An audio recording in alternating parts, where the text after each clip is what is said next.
Apa? Kowe Nyapa? cah wedok kok murahan. Ora murahan iki lho nyapa kok murahan? Lah kowe ngapa kok karo pacar kuwi? Lah pacar gelem karo aku lho, Ken. Nek kenyataan lho ya, Pak. Nek kula ngoten mboten kakean ngomong, Pak. Piye langsung biasane piye? Celeng pateni tel ngono, Pak. Sapa, Pak. Wah, kita aku mesti karo kowe, Ken. Ya, nama saya Niken Salindri. Kediri punya bos. Genduk Niken Salindri. Ya, jan. Mik yang nggo dhewe, ayo, pancen ya golek penake yo. Rego piro? Rego piro ngene? Niki mike Madangkara, Pak. Apa ya? Apa ya, Om? Apa? Nggih, lek mik kula mboten kula beto damel benjing. Oh, eman-eman ngono, batune ya. Nggih, mboten anu dicangking teng Mayangkara mik kula. Niki Oh. wae mboten kula beto. Ora nek anu cadangan mik sing rego-rego 150 juta apa piro ngono? Enten, Pak.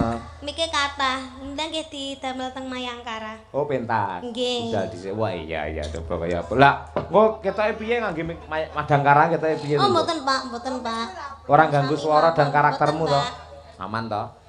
Mik mahal atau tidak mahal itu tergantung dari suara kita. Oh. Nek wis suarane asline apik arep nggawe mik sing model piye sing rega 50.000 ya panggah apik. Lho kuwi lho, rungokno kuwi sindan-sindan Madangkara rungokno. Mik ora kudu larang-larang ya toh? Nggih, mangkane kula mboten tumbas mik sing larang-larang to, Pak. Iya. Cukup 100 juta mawon pun cukup bagi kula. Piye? Lah kuwi mikmu iso nggih tuku gamelan malah ora ya. Nggih ning wesi ayo. Lho, gamelan saiki ora ngerti to, Nduk. Nek sampeyan gelem tuku sing kualitas ngene iki, sak M luwih lho, Nduk, regane ngene iki, Nduk. Mila to, Pak. Mergo saiki kaya prunggu ngene iki wis angel golekane. Timah iki khusus jaman biyen, saiki sing wis Niki larang. jenengan mboten enten cita-cita ngedol gamelan to, Pak? Maksudmu piye? Lek tak dol piye terusan? Mengke kula tumbase ngoten lho. Iki wis dudu aku. Sing duwe hak dudu aku. Sinten? Iki wis tak kene karo mbokmu Bu Kesi, biyen tak nggih mas kawin seperangkat gamelan komplit ngono lho. Oh, lek dalangi ngoten niku ya, Pak ya. Iya no, iya. Oh. Lek bojone seniwati lho, lek ora seniwati ya angel diarah ning Oh iya, gamelan. saya tak golek dalang aku, Pak. Iya, amin. Wis pokoke ora perlu kesusu awakmu lho, sing ngenteni akeh sing ngantri akeh, Nduk. Anake jenengan mawon apa pripun, Pak? Hah? Sapa Rambu to? Kae malah dadi bos jaranan padha kuwi karo kowe. Kowe duwe jaranan parito. Seperangkat alat jaranan serta barongan. Ayo, barongan beserta dengan pecutnya. Ngono kuwi ngo. Yo, lestari ya, Nduk. Niken Salindri coba kaya apa. Sing derekne Mbak Putri ki mau. Ndi Mbak Putri? Nggih, Mbak Putri enten Bude.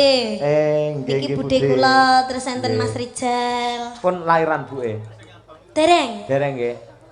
Ketingale ya bulan niki, Pak. Bulan iki nggih. Nggih, bulan niki. Oke, engko dikabari lho Bapak ya. Teng napa, Pak? Lho, Umi iki duwe adik wedok sing jenenge aku mbiyen. Oh. Tak jenenge Pandam sapa, Pandam ing katresnan apa sapa? Pandam Tri Maharani. Yang artinya Pandam itu adalah keindahan yang berupa api yang penuh dengan semangat. pandam iki napa mboten godhong to, Pak? Heh? Godhong pandam sing damel segong. Kae jenenge pandan. Pandan. Pandan ini napa mboten kewan? Kewan apa? Kewan lucu. Kae jenenge panda. Oh, panda. Apa neh ayo? Wis, Pak. Ayo bocah ya pinter banyol ayo. Niku jaler napa Stri? Sing ndi? Pandam niku. Ya Putri no. Oh, Pak Putri. Pandam. Wis ge calone adimu lanang apa wedok? Cewek, Pak. Oh, cewek. Nggih, kula sedih asine. Duwe adik cewek kok sedih. Kabeh-kabeh kok wedok. Nisa wedok, kula wedok. Sing terakhir niki nggih badene wedok. Loh, aja kaya ngono kuwi. Sampeyan kuwi ya yen diberi anugerah kodrat dari Tuhan wedok, pasti ada hal-hal yang positif dan juga bermanfaat. Lah, nek wedok kabeh iki lho Pak, pamane kula tumbas klambi. Lah liyane nggih melok meri lho, Pak. Ya ditukokne wong nyatane mampu kok ya. Ya, Pak. Kaya Bu Kesi pas lahire rambu karo rangkung, bah mesakne lho, Nduk. Kuwi jam 09.00 bengi ngeden, ora metu-metu ora lahir-lahir. Terus? Adikmu ki lho rambu rangkung ki lho. Nggih. Akhire tak getak. Le, Nduk, ndang metu, dalane nggih gentenan karo bapakmu. Dalan apa, Pak? Lestari monggo dados. Anu, Pak, dalan bayi. Malah dicethake. Ayo. Nggih to, Bu? Ngono kuwi. Jenengan dijahit napa mboten? Ora dijahit diobras. Nggih. Maksud kula iki operasi napa normal? Oh, operasi. Operasi kabeh kae, adik-adikmu operasi kabeh. Oh, nggih alhamdulillah. Sampeyan mbiyen operasi apa normal? Kula normal, Pak. Wah, iya. Alhamdulillah. Mamah niku lepas metengi kula niku to. 9 bulan niku tasik ditinggal montoran piyambak teng kene pantai lho, Pak. Langsung benjingin niku langsung merocot kula niku. Oh iya. Mbokmu mbiyen nyidam apa iku iso duwe anak kaya sampean? Ngidam napa nggih, Pak? Kula mboten ngertos nggih. Ngidam napa? Oh, ngidam iwak sumbing, Pak. Iwak sumbing ki apa? Dimaem to. Lah iya, Lestari ya, Nduk, niki kan. Oke, yo. Diaturake bersama Madangkara. Muga-muga kabeh lagu-lagu sing diaturake bisa dadi srana panglipur penggalih para warga masyarakat ingkang keparengawuh wonten ing lapangan Panjen. Yuk, dados.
Monggo tepuk tangan untuk Niken Salindri. Wah. Matur sembah nuwun Ibu.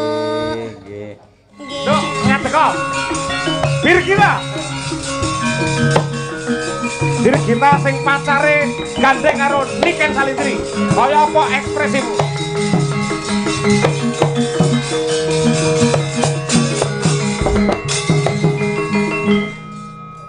Ken, Apa?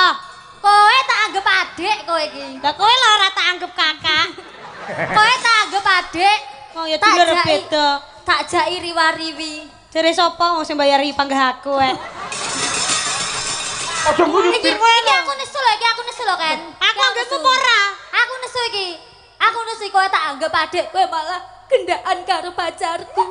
Oh, pacarmu sumbing no. Aku ning Solo. Pacar sing ndi? Pacarmu ki akeh lho. Mutiar. Sing dia. Aja lho, Ken, sing kae lho, Ken. Sing ndi? Sing dalang apa sing ndi? Pacarku mantanku dalang kabeh, aku ya bingung iki, Lah Ken. iya. Kok malah pamer iki piye iki? Kowe tak anggap adik. Serpak tur-tur. Kowe tak anggap adik, Ken. Saben bayangan kowe tak ajak tak dadekne bintang tamu Ken. Kowe malah tega Ken.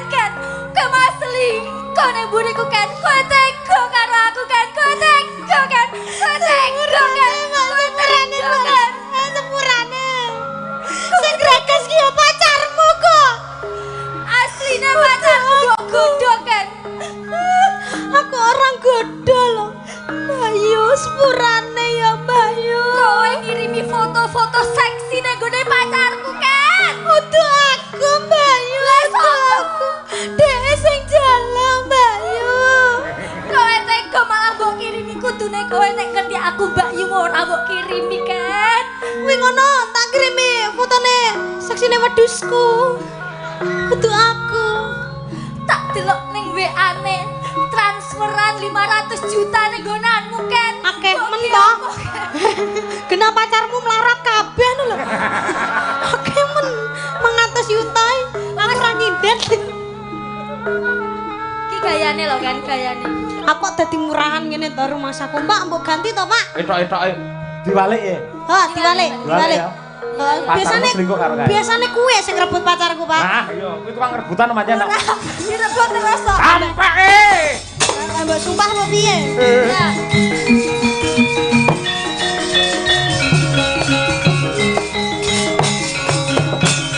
Oh, Apa? Kowe Nyapa? cah wedok kok murahan. Ora murahan iki lho nyapa kok murahan? Lah kowe ngapa kok karo pacar kuwi? Lah pacar gelem karo aku lho Ken. Nek kenyataan lho ya, Pak.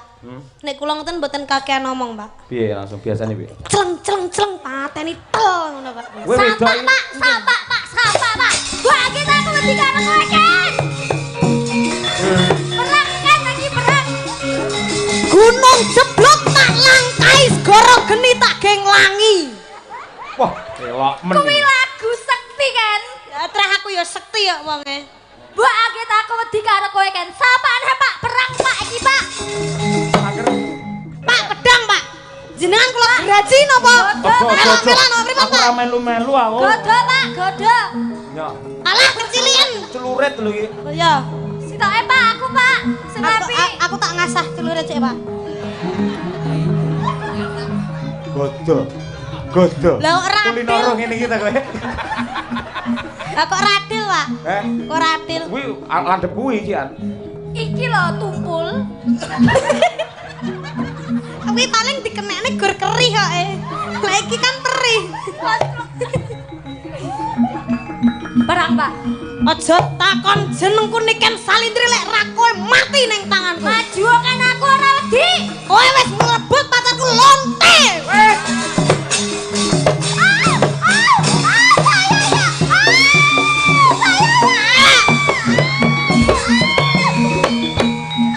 Jujur, Pak.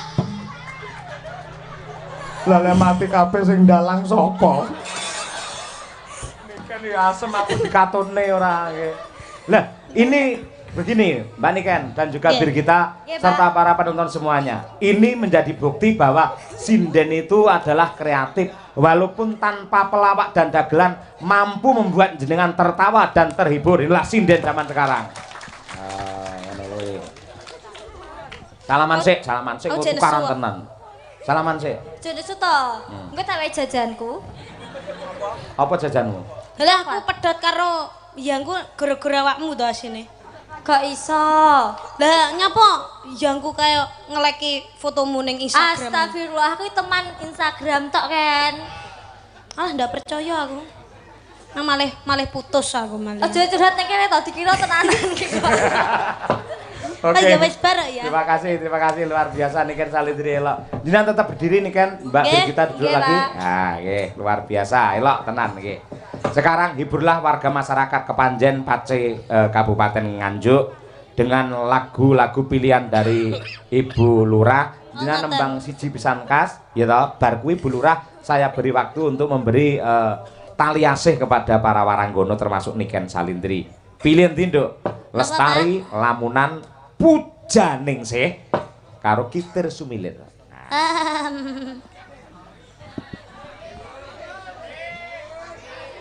Kitir Sumilir, Pak. Gitar Sumilir?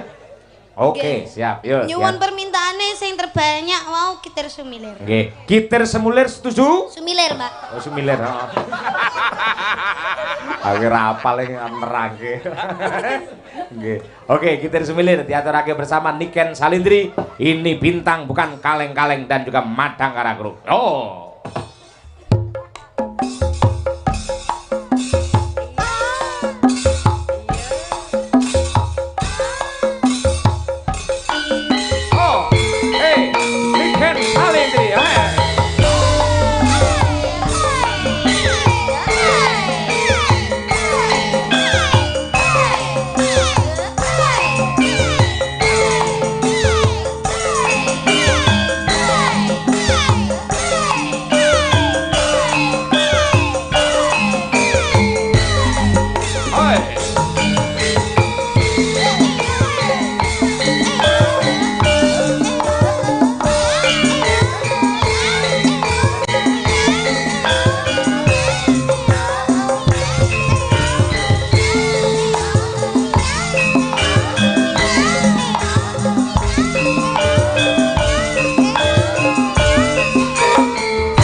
Ngetong lintang seselah padang rambulan tak kalean nangenti sipan ngerina tak titipi kidong tegetak ing jantung lelungitan leng-lengan raran badan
Terima kasih.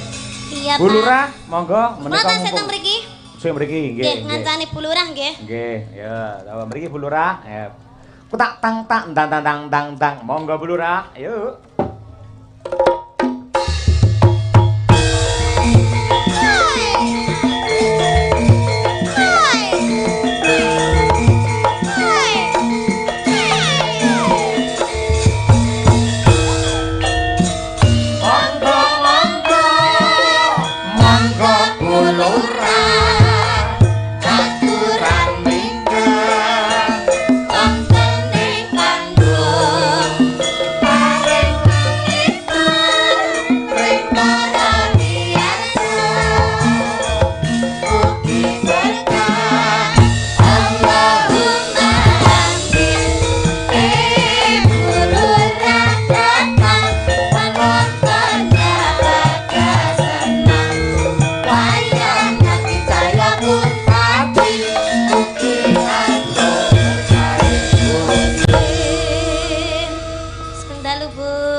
Lah Pak Lurah pundi to Bu kok ditegakne jenengan minggah piyambak niku. Nggih. Monggo dawuh riyin menapa sebabipun jenengan paring wujudipun tali asih dumateng Waranggana utawi sinden. Nggih. Matur suwun ingkang kathah damel Ibu Sukesi sampun wau sampun mujudaken saged ngrebab kali Mbak Niken sampun kitir jumilir sebab panjuwunipun Pak Lurah. Nggih. Nggih. Bu Lurah, biasanipun menawi Bu Kesi jenengan dawuh ngrebab lek teng Ponorogo langsung disawer sak juta Bu Lurah. Mboten sementing tahun ngarep wayangan melih mawon pun matur nuwun. Pak Dalang. Ya. Niki kula diparingi buket. Niki mboten sembarang buket lho. Isinya ada merah-merah. Jenenge apa to? Buket apa? Buket. Lah menika tondo tresno saking Bu Lurah kagem kula lan Waranggana. Mugi-mugi Bu Lurah sak keluarga tansah pinaringan kegiatan lahir batin Bu. Amin. Momong warga masyarakat wonten mriki nggih Bu Lurah. Matur nuwun ya Allah sami-sami. Bejone Pak Lurah, degane kambil ijo. Bejane sing duwe bojo Pak Lurah. Nggih. Cantik kaya ngene kok ya ampun. Nggih. Sampun niki Bu. Sampun nggih. Matur suwun. Mboten lho Bu, Pak Lurah teng pundi niki, Pak? Teng warung. Masalah malah ngopi kayak nggih. Pokoke intinipun selamat sukses kagem panjenengan Pak Lurah. Semoga amanah dan juga mendapatkan berkah. Seluruh warga masyarakat yang wonten panjen mriki mugi-mugi hayu rahayu, putra putrinipun soleh lan solekah. Amin. Amin. Nggih. Terima kasih. Nggih, sami-sami. Matur sembah nuwun Bu, sehat selalu panjang yuswanipun. Nggih. Rezekine tambah kathah. Amin. Amin. Tepuk tangan untuk Bu Lurah panjen luar biasa tresno karo budaya. Nggih. Alhamdulillah Pak, ambune lho Pak. Piye ambune? Ambune duit. Ah iya ta ngono tondo. Alhamdulillah Pak, kula benjing kan tasik bablas-bablas. Siap, piye? Benjing-enjing jam 7 kan teng Semarang. 7 pagi. Siap. Terus bablas malih teng Jakarta, terus teng Batang, teng pundi. Niki sangune, Pak. Kok iso? Lah kula mboten anu digawane sangu kali mamah wau. Sangu sing berupa materi dhuwit ngono to? Heeh. Ora digawani. Mboten. Ora apa-apa anggar digawani ATM aman. ATM di. Ora ngerti ATM to sampean ya? Ndak ngerti aku ki. Aduh mesake. Lah piye apa njaluk tambah Bu Lurah? Ora sampean wis tetep sampean Gus. Ya seniman kaya bapak lho. Seorang dalang aku ora tau nyekel dhuwit mboten nate. Apa-apa mesti Bu Kesi. Alah tenanan. Berarti ngoten niku jenengan sukane Bu Kesi sedaya. Nggih, dadi bruk metuthuk teng Bu Kesi. Sing ngebrukne aku sing metuthuk Bu Kesi kae ngono lho. Piye to Pak maksudnya? Bruk metuthuk, aku entuk dhuwit. Metutuke kaya gundung ngono lho. Heeh. Dadi aku karo Pak Lurah diparingi dhuwit ta mau. Terus akhire tak tampa, tak brukne, akhire metuthuk ngene Bu Kesi ngono lho.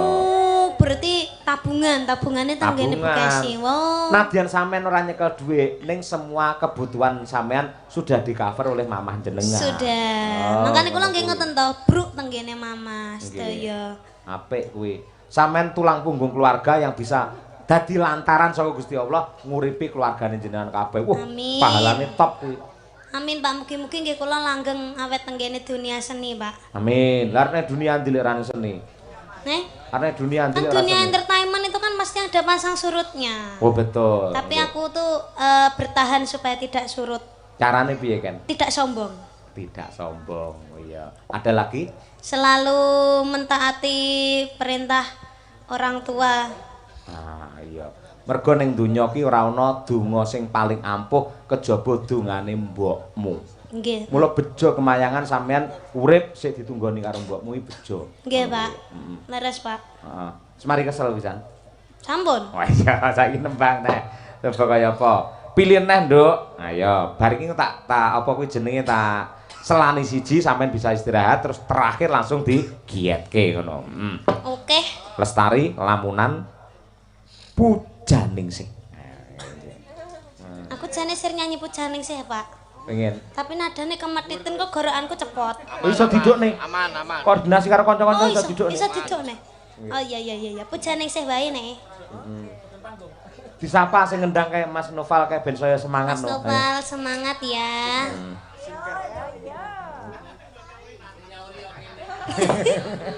Nanangi nganu lho Pak wis kebelet duet karo aku lho asine. Oh ngono. Lah sampean kersa piye? Ya sik bar Pujaningsih wae. Oke, siap. Apa engko keri-kerian pas wis dikukuti ngono kae nanang nggih nanti celok ngono kae. Wis sia-sia lek ngono kuwi jenenge. Nggih. Yo coba diaturake. Pujaningsih oleh Niken Salindri. Yo, kolaborasi Madangkara dan Mayangkara. Oke.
saya besar ya kuwi sang maestro Kinarto Sabdo. Ya.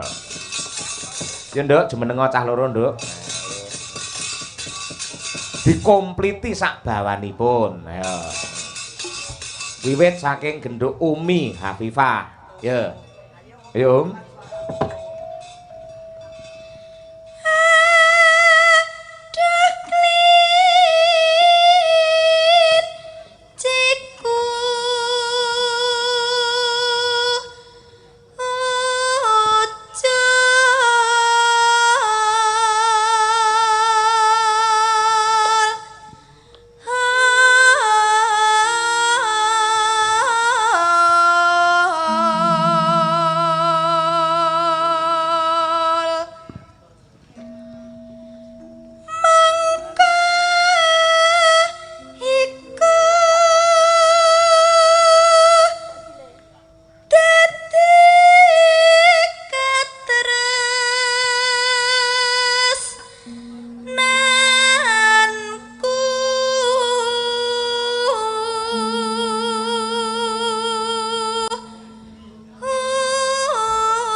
Mbak Lintang Pambayun, ya Pak. Ngalor ngidul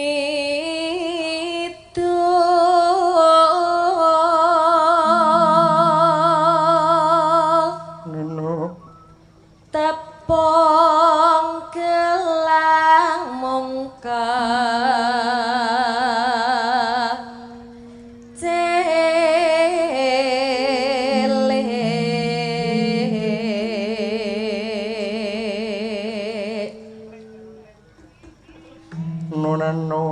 Saibo bunga rasaku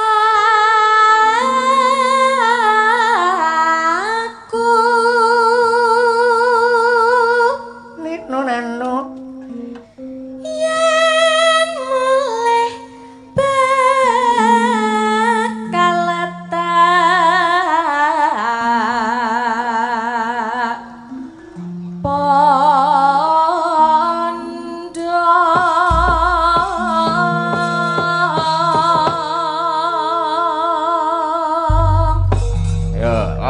sak rambahan engko dindangdutke. Yo, disi ana Umi Hafifah.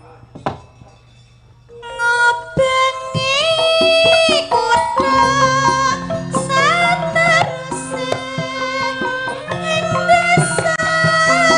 desa merga aku goleki sing tak tresnani Lintang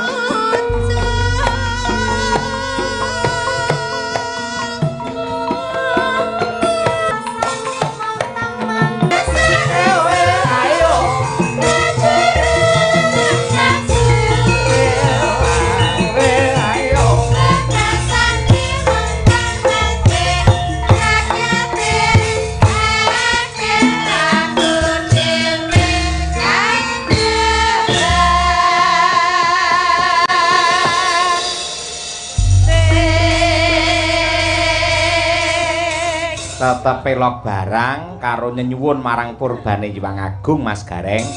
Muga-muga wiwit saka Purwa Madya Wasana tasakuran bersih desa nuga wayangan kang kagelar sedaya manggya hayu lan wilujeng slamet mboten wonten alangan setunggal menapa, mboten wonten rubeda ingkang ngganggu damel dumateng seniman, panitia lan ugi sagung para warga masyarakat ing panjen yang tercinta.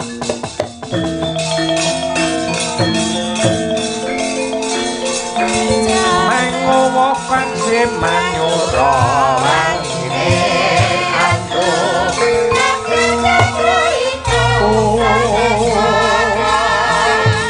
wasing magelaran kaketing katite sang ayo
Gatotkaca kinon mapakaraka suta tekapira Kresna parata manah hermuji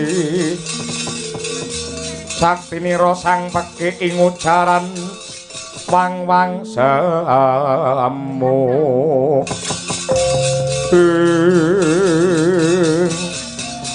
sajroning Gatotkaca ngangklang ana sak dhuwure wana brata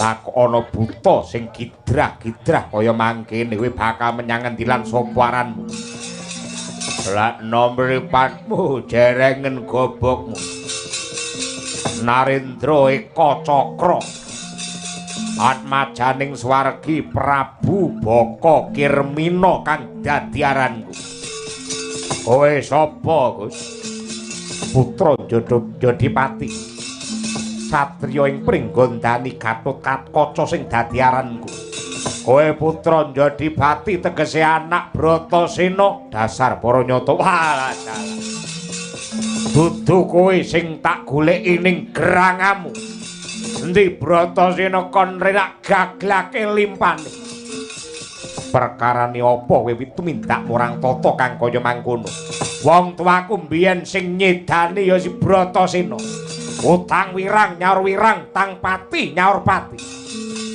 besok kapan jagat iki tentrem lamun to anane mung wales winales paten pinaten rasah kakean cangap ora minggat bekuk pedhot boyokmu gimbal ndasmu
laruta godha guru kula yen tanamutusa sang Sri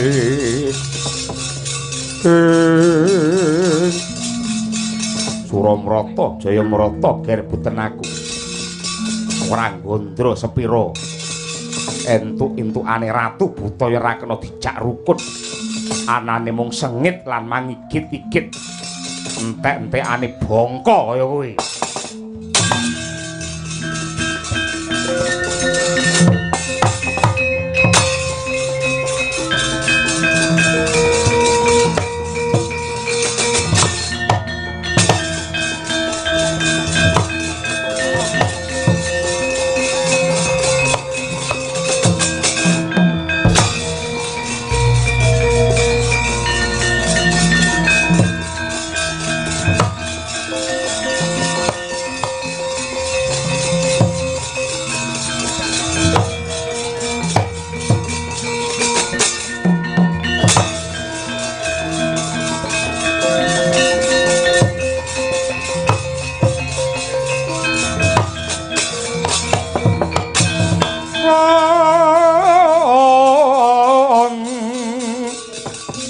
Dewa Sugata marang kang soreng perang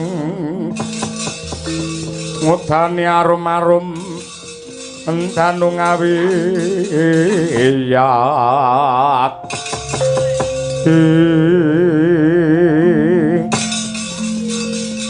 Astumpara sidam sekaring bawana langgeng ndak waspadake kang munggah ana ing kahyuangan kadangku sepuh klampis ireng Kakang Ismaya padha winantu Basuki anggenmu prapta Kakang iya guru awit saka pandongamu wilujeng niskala niring sambikala salamku katur marang panjenengamu guru iya Kakang Badranaya ndak tampa gawe bombong ing rasa ndak waspadake katon sumengka pengawak Bajra Sigra kang mawa gita semuning gimbal wigati ana parigawe apa Kakang Badranaya aku arep takon apa bener dewa bakal ngudhunake kanugrahan wahyune katentreman ya pancen bener kepara nyata yen manut kodrate lakon sing duwe hak wewenang nampa kanugrahan wahyu mau sapa ora ana liya kejaba anakku si Dewa Srani sapa anakku Dewa Srani apa kira-kira